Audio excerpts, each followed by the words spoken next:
Aloha folks, Bill Dempsey here.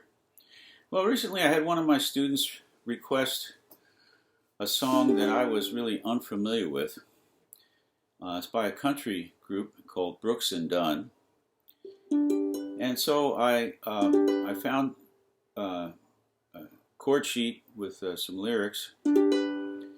And the original is done in A, but the chord sheet we got was in the key of G, and I think that key works. And the challenging thing for an ukulele player, I think, is to make it sound interesting. Well, it's the same challenging thing for a guitar player. You only have 3 chords. And since we're doing it in G, the 3 chords we have are G, C, and D. Those 3 chords.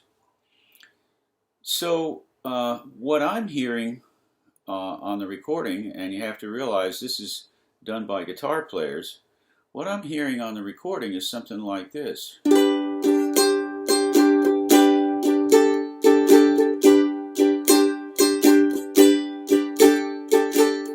And so on and so forth.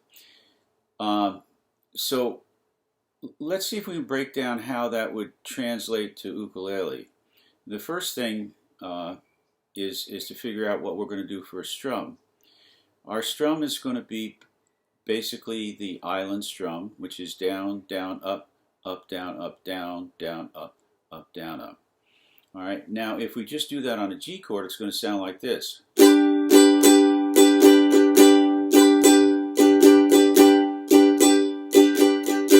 And after a while, that's going to get pretty boring.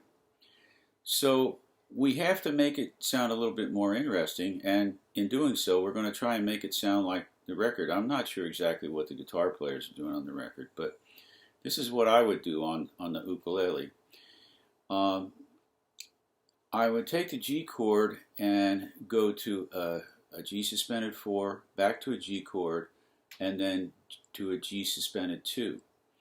So the way that works is on the up stroke.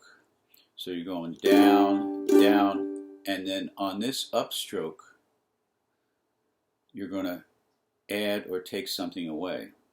So at first I'm going to add my pinky here for the suspended 4. So we get this. And then we go back to the regular old G, and then we go to suspended 2. So it's like this.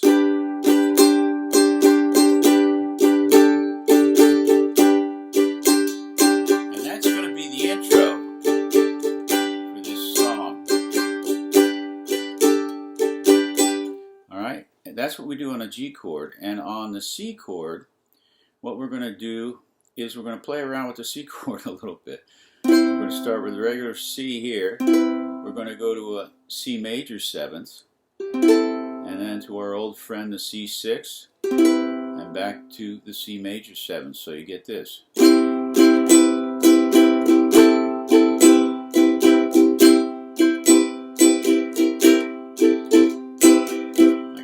That up. Let me do it again.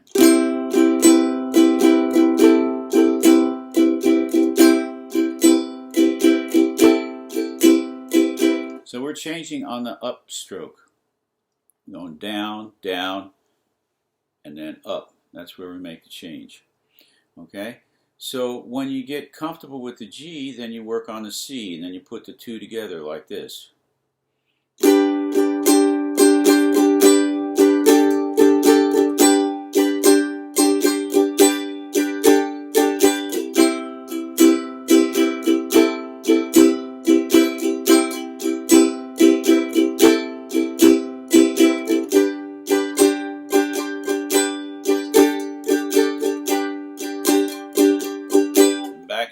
Back and forth a whole bunch of times. And last but not least, we're going to do some fancy stuff on the D chord. We actually used a D7th on a song, Annie's Song, recently, and we were adding a suspended 4 here with our ring finger. But we're going to do the D chord. We're going to add our pinky right here onto the C note, which is on the E string. And then then we're going to turn it into a suspended 2, and we're going to take these 2 fingers off. So we get this on the D chord. And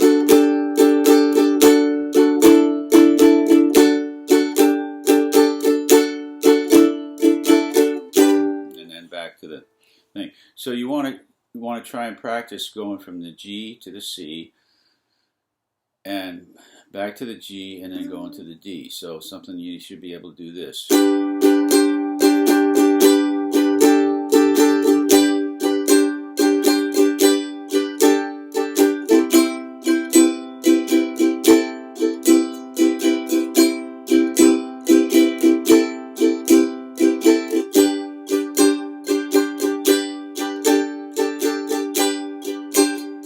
Now try D.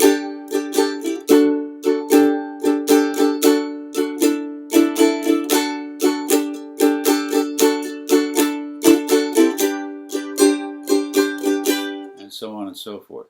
So that's the basic background. When I get to the chorus, I just switch to a regular strum. I don't do anything fancy on the chorus. The chorus starts with the lyric, "If you lose your one and only." Just straight chorus.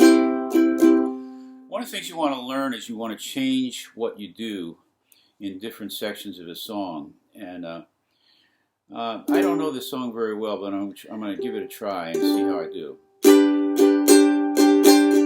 I'll just try the verse and the chorus. When the sun goes down on my side of town, that lonesome feeling comes to my door.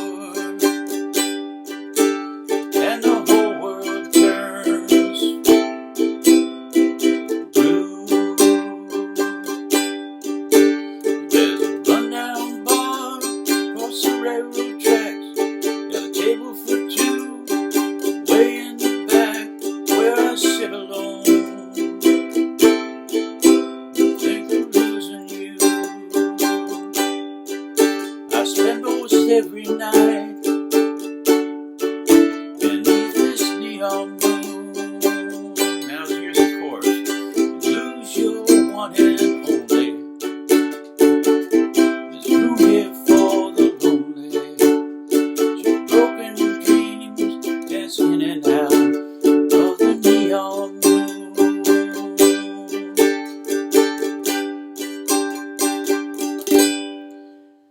Well, that's kind of ragged, but that's a general idea. What I suggest you do is to get yourself one of these little capos like this. This is actually an old banjo capo.